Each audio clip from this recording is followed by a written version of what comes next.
प्रिय मित्रों, हर हर महादेव, जय माँ अम्बे।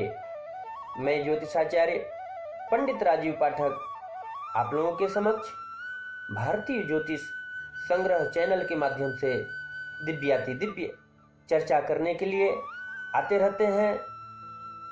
प्रिय मित्रों, आज हम आप लोगों को बताने वाले हैं कि खुशहाल जीवन कैसे बनाएं। प्रिय मित्रों, आपको यह मैं बताना चाहता हूं कि इस जीवन में मनुष्य जीवन बहुत ही दुर्लभ है और हर इंसान आनंद की खोज में परेशान है। इस दुनिया में सबसे बड़ी दिक्कत यह पड़ती है कि आदमी अपनी बहुत सारी इच्छाएं लिए हुए बैठा रहता है। अगर उसकी इच्छाएं पूरी नहीं होती तब वह दुखी होता है। आदमी को अपनी जिंदगी में 60% दुख इस बात का है कि उसने तरह तरह की कल्पनाएं कर रखी हैं, तरह तरह की कामनाएं कर रखी हैं। इन कल्पनाओं और कामनाओं के पूरा न होने पर वह हैरान हो जाता है, निराश हो जाता है, दुखी होता है। आदमी को शारीरिक दुख तो कभी कभी होते हैं, परंतु मानसिक दुख बहुत हैं। खाने पीने को नहीं मिले तो शारीरिक दुख, हारी बीमारी हो जाए तो शारीरिक दुख, बस और क्या दुख है बताइए? कोई दुख नहीं है। खाने पीने की कमी है क्या? कुछ कमी नहीं है। अगर आदमी भले आदमी के तरीके से रहे तो बीमारी भी नहीं आए। बीमारी आएगी तो वैसे कदाचित ही कभी आएगी, जिसमें आदमी बेचैन हो जाता है। कोई बवासीर हो गया, कोई खांसी जुकाम हो गया, ये सब तो जीवन में चलते रहता है। यह सब इतने बड़े दुख के कारण नहीं है। मित्रों, आप लोगों को मैं बताना चाहता हूँ कि इस तरह से परेशानियाँ मनुष्य के जीवन में आते रहते हैं, क्योंकि यह दुनिया, ये परिस्थितियां केवल आपके लिए थोड़ी बनी है। आप अनुकूल परिस्थितियों से भी तो मनोकामना पूरी कर सकते हैं। दूसरे आदमी सहयोग देंगे तभी तो बात बनेगी। वातावरण आपके अनुकूल बने यह कोई गारंटी नहीं रहता है। परिस्थितियां आपके अनुकूल बन जाएं कोई गारंटी नहीं है। फिर भी आपकी मनोकामना पूर्ण हो जाए कोई आवश्यक नहीं है। मनोकामना पूरी नहीं हो जाए कोई आवश्यक नहीं है। मनोकामना पूरी नहीं हो पाती है, इसीलिए तो आदमी आमतौर से दुखी देखा जाता है। मित्रों, तब क्या करना चाहिए?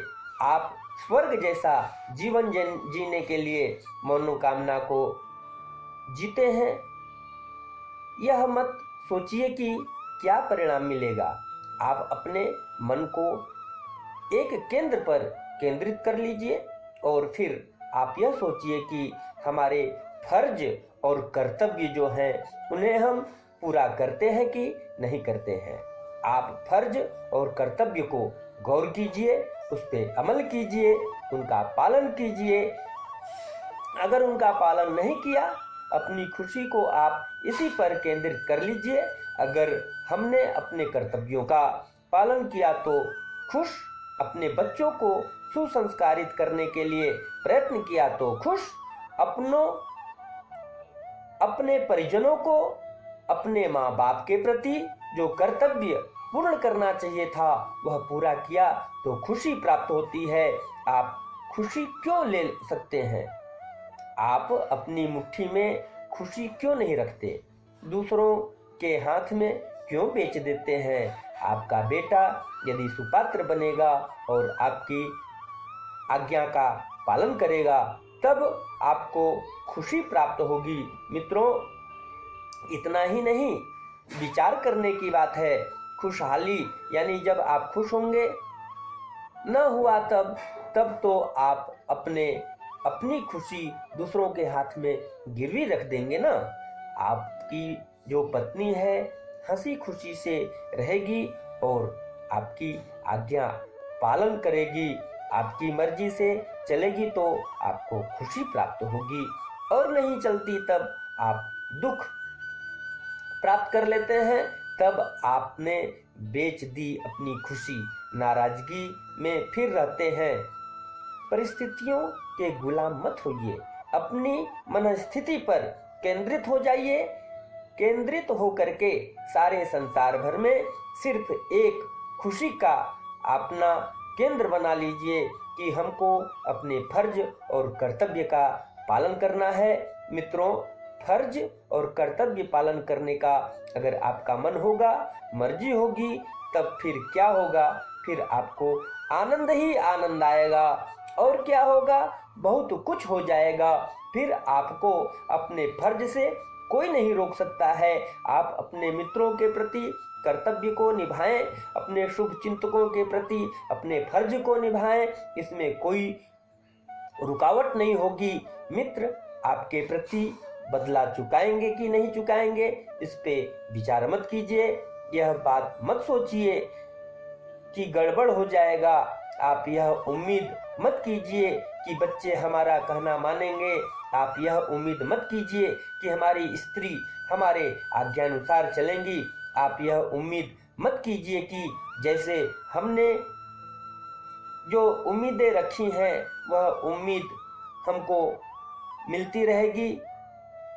मित्रों, हमारे सपने पूरे हो जाएं ऐसा नहीं सोचना चाहिए। हमको जो हमारा कर्तव्य है, जो हमारा फर्ज है, हम इन कर्तव्य और फर्जों को निभाते हैं और उसके अनुसार चलते हैं तो हमको जीवन में आनंद ही आनंद मिलता है। मैं तो इतना कहता हूँ कि परम आनंद की अनुभूति होती है और जो है दुख का सामना करना ही नहीं पड़ता है। दुख तो आते जाते रहते हैं। दुख सुख जैसे दिन है वैसे रात्रि है, दुख सुख आते रहते हैं। लेकिन एक अवस्था ऐसी आती है कि हमारे मन के अंदर, हमारे शरीर के अंदर आनंद की एक लहर जब प्रस्फुटित होती है तो हमारा मन, हमारा शरीर और हम आनंद ही आनंद का अनुभव करने लगते हैं। और इस संसार में हमको आनंद के अलावा कुछ नहीं दिखाई देता है। हमको आनंद की अनुभूति होती है, वही स्वर्ग जैसा अनुभव प्राप्त होता है।